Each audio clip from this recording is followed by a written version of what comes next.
最近啊，我接触了一位北京38岁的优质高资产女士，2年呢，她相亲了100多位优质男士哈，居然没有愿意跟她谈恋爱结婚的。说实话，我也挺替她遗憾的。最近她说啊，不打算再相亲了，回归真我，不再幻想，一切随缘了。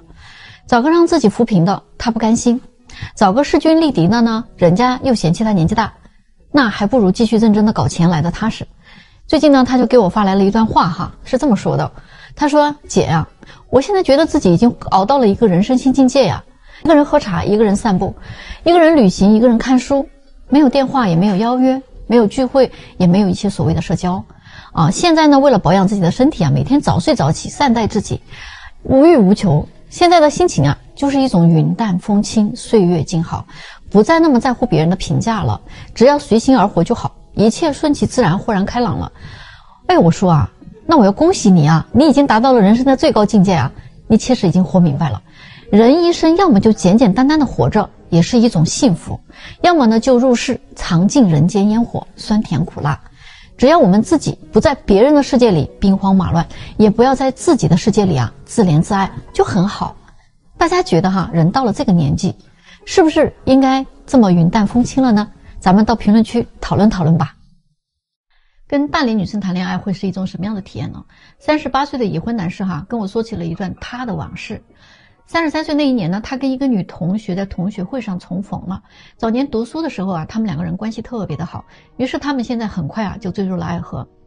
原本来说呢，这样的关系应该是恋爱谈得很顺利才对，可是呢跟这个女生谈了1年多哈，他自己真正的体会到了跟大龄女生谈恋爱是一个什么样的滋味。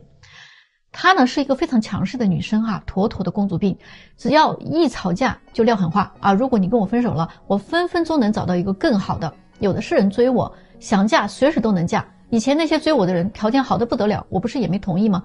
不是富二代就是官二代等等之类的话啊。她还特别爱提及她的前任啊，说人家多么多么优秀哈。我觉得吧，她的这些话哈，大部分都是在自我安慰。其次呢，就是她的消费哈，我真的是也接不住啊。高档化妆品、名牌包包，样样俱全。我觉得这就不像一个能过日子的女人，因为她有一点积蓄嘛，动不动就跟我来一句：“哎呀，我花自己的钱啊，想干嘛就干嘛嘛，你管得着吗？”实际上呢，我们出去约会什么的，她就没有掏过1次钱，天天的非常的虚荣。求婚必须去希腊拍婚纱照呢必须去南非度蜜月呢一定要到北欧。我跟他解释嘛，我没有那么多时间，因为工作非常忙，他听不进去。然后他就得出了一个结论哈，说我把工作看得比他重要哈。我真的是没有办法反驳，从来都不会换位思考，只要是违背他的意愿那就是不爱他或者是不够爱他。我就反问他，那你做过什么事情来证明过你爱我呢？结果他立马就答不上来了。还有他的那一群少女闺蜜个个都很假，明明就是找不到接盘侠了，对外呢就说他们不想将就就说呢是因为自己太优秀了那人家那些结婚早的就是将就的，就是不优秀的我就不知道他们凭什么觉得自己很优秀呢跟刚毕业的小姑娘比，月薪好一点就是优秀吗？满脑子都是不切实际的幻想完全活在偶像剧里还特别的双标。整天呢就标榜他们经济有多独立，生活有多么没有负担但是呢却让我一个人承担所有的开销我承担也行，但是你能不能做点家务呢？能不能周末的时候好好做顿饭呢？他说他不想当保姆他做不到一到要搞家务的时候他就要男女平等一说到出钱的时候呢，那就是我一个人来扛。只要发生了矛盾，就是一副很任性的样子绝不妥协，绝不低头，一定得我来缓解矛盾，并且最后呢结果都是一样的，必须是他是对的。但是呢要说理解、包容、换位思考这些词儿在他身上完全看不到，非常自我。他的感受很重要他答应我的事儿呢十有八九是可以做不到的但是我答应他的事儿一件也不能变卦我不相信他未来真的能成为一个好妻子、一个好媳妇儿，甚至是一个好母亲。我现在的老婆比我小8岁孩子都3岁了，我过得很幸福而他呢听说还是一个人单身这种大龄剩女是不是全都这样有没有例外的呢？咱到评论区讨论讨论。高质量的男性他们对待感情到底是一种什么态度呢？最近有个25岁的小姑娘找到我说之前呢在活动上她认识了几个挺优质的男生都在追求她，于是呢她就有点慌了，不知道选哪个更合适所以呢索性就都联系着。她跟这些男生呢聊了大概10多天的时间，分别跟他们见了1次面，吃饭看电影。但是就这样吧，他觉得特别浪费时间，因为他说分辨不出来啊，哪个更真诚。于是他身边的闺蜜啊，就开始给他出主意了哈，说你就带他们去大商场，看谁更舍得给你花钱，不就都清楚了吗？这个蠢姑娘哈，就真的按照她闺蜜的去做了。结果呀，有3个男生啊都推脱了哈，找借口走人。有2个男生呢，根本就不进商场的门，说你要买东西你就去逛呗，我在车里边等你。有2个男生啊，给他买了东西啊，但是其中一个呀，回家就把他拉黑了，说我们不合适啊。最后还有一个哈，就问他愿不愿意做女朋友啊，还想亲他。这女孩就推开他说啊，还没有想好呢。于是这个男生就说了，那你这还没想好呢，为什么让我给你买东西呢？咱们来看看哈，现在的男生都成这样了。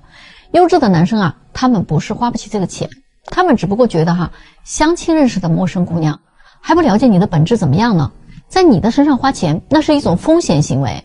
不管他有多喜欢你，他都明白一个道理，谈钱会伤感情，谈感情呢会伤钱，所以他们信奉公平的原则，我付出了，那你也应该有所付出吧。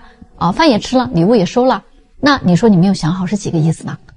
我珍惜你的时候，你也应该珍惜我。我捧着你的时候呢，你是杯子，我一撒手你就成了玻璃碴子了啊！我可以惯着你，但是我也可以换了你啊。在他们的世界里啊，感情从来就是你争我也争，你假我转身，你对我好呢，我涌泉相报。你要是和我玩套路啊，好吧，那对不起啊，套路嘛，我可能玩的比你还溜呢。大家说是不是这个道理呢？要是再不解决北京大龄剩女过多的问题的话，他们肯定会变成北京相亲市场上的一个定时炸弹，把北京很多的家庭给毁掉。这句话呢，不是我说的，是一个北京到这儿来相亲的00后的小姑娘说的啊。她在我们这儿呢认识了一个85后的大叔已经成功牵手了，但是他非常没有安全感。他说现在北京的单身男女比例已经到了1比9了。北京大龄剩女已经突破了130多万了，形势真的是非常严峻。你们就想一想剩女那眼光多高啊！同龄的男生条件相当的，他们是根本看不上的。而条件好一点的北京男生呢，单身的又实在太稀缺了，所以他们很有可能会从那些已婚男士的身上下手。再加上非婚生育现在都已经被允许了，那剩女增多就会让这个社会的稳定性变得越来越复杂。我觉得这个小姑娘还真的是人间清醒啊！你们觉得她说的对吗？她不图你的钱，难道会图你的老吗？有些有钱的大哥真的挺悲哀的。前段时间有一个很有钱的大哥来找我50多岁快60了他就想找个30岁以下的姑娘，提出来的要求就是姑娘最好呢感情经历少，长得漂亮，学历好，身材还得凹凸有致的那种，愿意多给她生孩子的，不在意对方的家境收入学历这些，只要他的思想比较简单就行。重点呢是一定不能太物质了。结果他近期相了20多个30岁以下的姑娘了，无一例外都跟他打听钱，打听财务甚至呢提过转账礼物什么的所以呢他说他一个都不满意他觉得现在的女孩怎么这么现实。那我也不太理解他你自己可以图女孩年轻漂亮，那年轻漂亮女孩就肯定图你的钱就不行吗？你都50多岁了嘛，你怎么用你的外在去吸引这些小姑娘呢？她不可能图你老，更不可能图你抠门对吧？那反过来说，就算真的有那种只图人不图物质的姑娘那人家既然图的是人，那为什么不找个年轻的男人呢？你说你可以靠自己的内在魅力和自身的能力来吸引这种小姑娘，你也说了你能接受他们花点钱，但是呢就不能接受那种只图钱的。那我说你想多了人家就是图你钱。你想想你自己年轻的时候，你身边要是有个女同学嫁了一个大她20多岁的离异男人，你会觉得你的女同学是图那个男人什么呢？这点事情你心里没点数吗？与金钱相比在这种年轻姑娘的眼里，你就是老了。不要太高估自己的人格魅力，好不好？大家说对不对？最近呢，有一个32岁的女生来找我说想要找一个平凡可靠的男生可是为什么这么难呀？感觉自己懵懵懂懂就过了32岁了。刚开始她工作的时候呢就对相亲不太上心的，打算把她的精力放在工作上，觉得自己还年轻。可是当她回过头来看身边的朋友和同事的时候，甚至那些原本追求过他的人都已经婚姻美满了，而他呢仍然是孑然一身。每天除了完成领导给他的任务，就是做饭啦、弹弹琴啦、练书法啦、打打乒乓球啦。虽然过得也挺充实的，但是他也开始感觉孤单了他希望能找到一个靠谱的人，一起工作，一起学习，聊天还可以各自追逐自己的兴趣爱好，两个人在一起吃吃饭、谈谈心，这样的日子也挺幸福的。但是现在想找个这样的普通靠谱的男生，怎么都很艰难呢？你们说他该怎么办呢？可是说来就有点好笑了哈，大家都在说要找一个普通人，一个靠谱的人就好了。可实际情况并不是这样的比如说你找个工作好、人品好的男生，你可能又要嫌他长相普通；你找个长相好的、学历好的、情商高的男生，可能你又觉得他财务上比较拮据。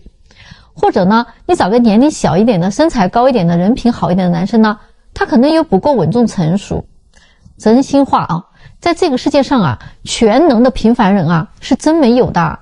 所谓的精英，他们也许就嫌你年龄大了。所以你想遇到那个你所谓的平凡的伴侣真的很困难。如果你是个不婚主义那倒无所谓的，自己开心就好了嘛。但是如果你想拥有一个可以共度余生的人呢，那你就不能太完美了，否则你只能碰碰运气了。大家说是不是呢？在北京这么内卷的相亲环境之下还有多少的女生还在做梦呢？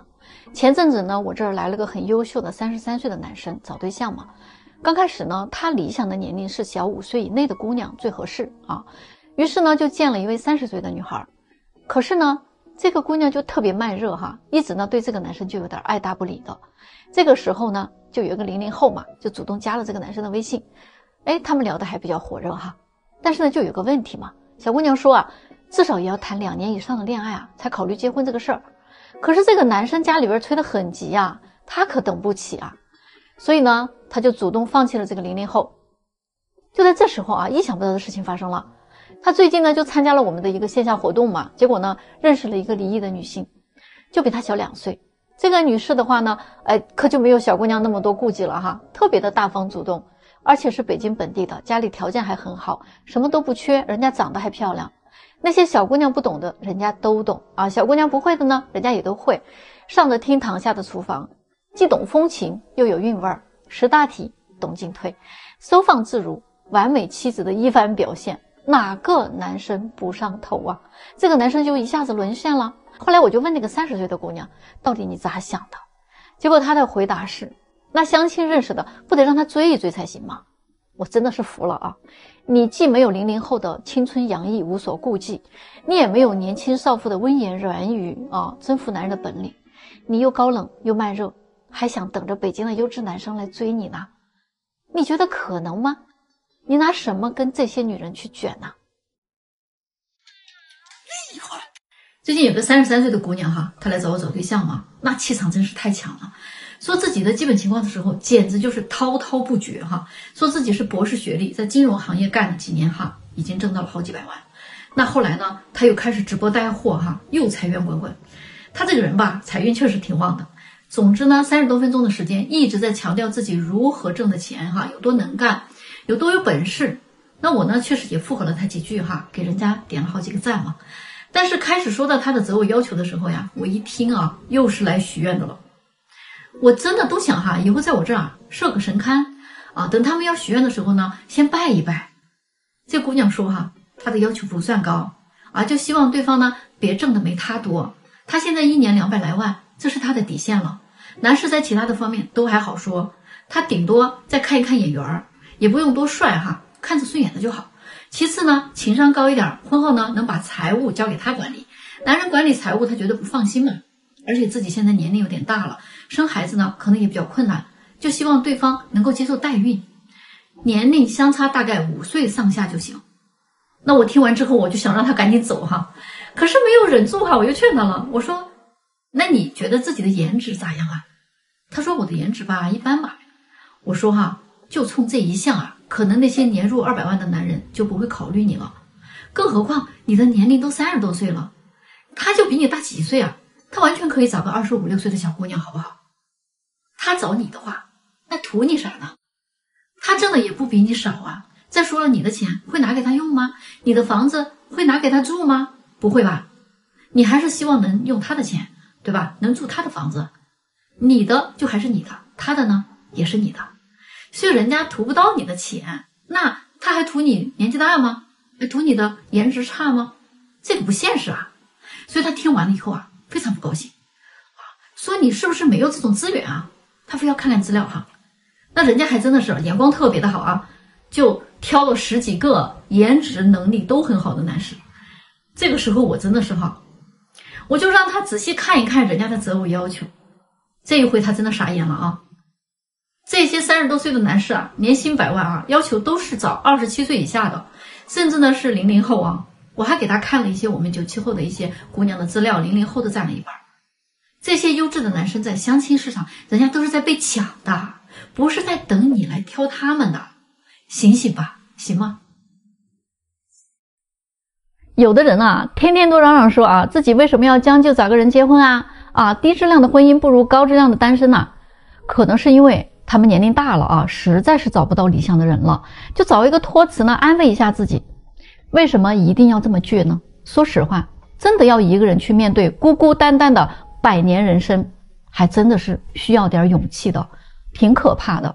别告诉我啊，你有什么闺蜜有哥们儿，你就想一想啊，那些孤独的时刻，你的那些闺蜜哥们儿，他们又在哪儿呢？你能承受得了几级孤独呢？据说啊，第1集就是一个人去逛街，想买件漂亮的衣服啊，都没人给你点意见。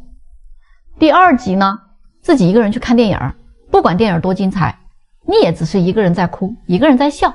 散场之后呢，独自回家，连个可以分享和讨论的人都没有。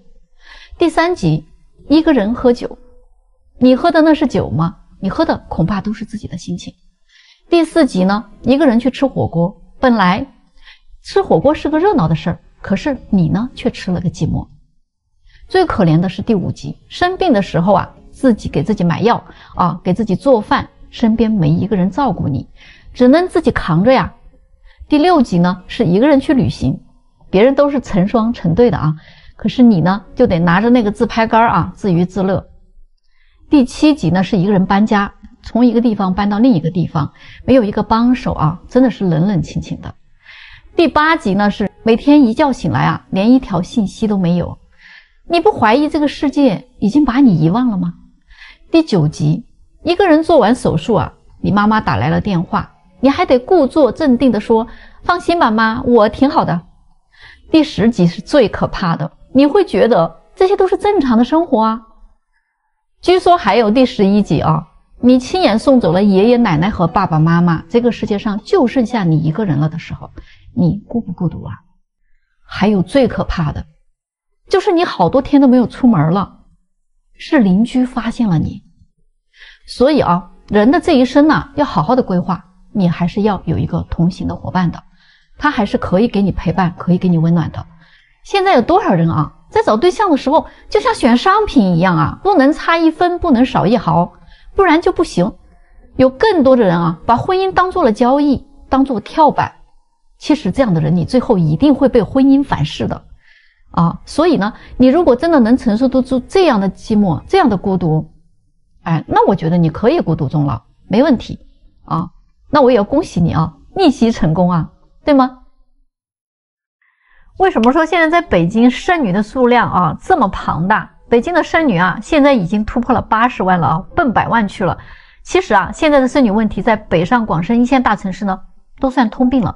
你现在去任何一个写字楼里看看，你都会发现女生的数量基本上比男生多好几倍。因为那些在北京买不起房的男生，在北京待几年之后啊，他觉得没啥起色嘛，然后呢，他就会回老家去发展了。家庭条件好的男生呢，最后也基本要回家继承家业的，他们就走了。而那些女生嘛，她们不存在买房这个压力，甚至女生可以通过婚姻留在1线城市生活。所以呢，一波波的男生走啊，一波波的女生来啊，就形成了现在这个比例失衡的状态。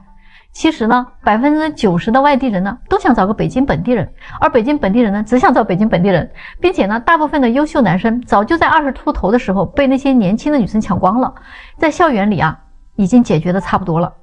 第3呢，女生又很慕强，留在北京的女生都想找个条件好点的，再不济也要找个有上进心的。说白了，就是要有经济基础或者能创造出好的经济基础的男人。很多女生的征婚标准都是要求啊有点过高了啊。希望男生有车有房，还要长得帅啊，有眼缘，情商还得高，还只能接受未婚的。如果一个男生有车有房，然后学历又高，并且还懂得如何去和女生相处，在北京同时满足这些条件的 90% 都是二婚的，或者是巨挑无比的大龄优质剩男。所以呢，就出现了剩女远远大于剩男这一个现象啊，一点儿也不奇怪。甚至很多的女生啊，思想还停留在等着男生来追自己的认知里啊这个阶段，但是真正优质的男生全靠自己去争取，自己去抢。很多优质的男生25、6岁就名花有主了，都轮不到来相亲，你们说是不是这样的？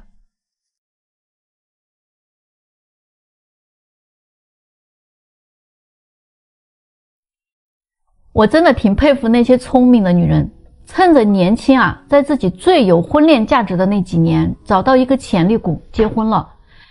要么呢，就干脆一门心思专心去搞事业啊，不问婚姻，即便是年龄大了，就算不结婚，人家也能潇洒一生啊。只有那些不太聪明的女人，才会在自己最美好的年纪里面，不停的眼高于顶。等到了30多岁了啊，还在那儿问，哎呀，我比大多数男人都赚得多，凭什么优秀的男人不选择我呢？真的是很愚蠢的问题啊！你就换位思考一下，你多想一想，人家优秀的男人图你啥？再过几年，你可能发动机都漏油了，停水停电了，是不是？啊，开个玩笑啊，就是还有什么用吗？啊，还有有的女人呐，30、40岁了啊，总拿着自己保养得很好来说事儿。说自己看上去才25、6岁啊，可是人家男人说了，有现成的25、6岁的我可以选，我为啥要选一个看上去25、6岁的呀？男人可没有你们想的那么傻，对不对？你保养的再好，到这个时候他没啥用的。在婚恋市场里，女人你只要过了35岁以后很难会有让男人看一眼就神魂颠倒的属性了。那要是过了40岁呢，就更不可能了。何况那些有钱有地位的男人，你以为他们会喜欢女强人吗？会喜欢高级知识分子吗？不一定的你真的是错了越是有钱的男人，他越不在乎女人赚多少钱他们在乎的就是这个女人她年不年轻漂不漂亮，性格好不好胸大不大腰细不细对吧？他们就是在乎这些东西。别跟我说男人并不是都这么肤浅反正我做了这么多年的婚恋了，我就没有见过那些不肤浅的有钱男人。这些优秀的男人身边有大把的年轻貌美的女人，你能竞争得过他们吗？你没有他们年轻，也没有他们的胶原蛋白多，对吗？性格你瞅着还比人家强势呢。那娶你回家，你赚的钱你可能给家里花吗？你不也说了吗？男人不能花女人的钱呀。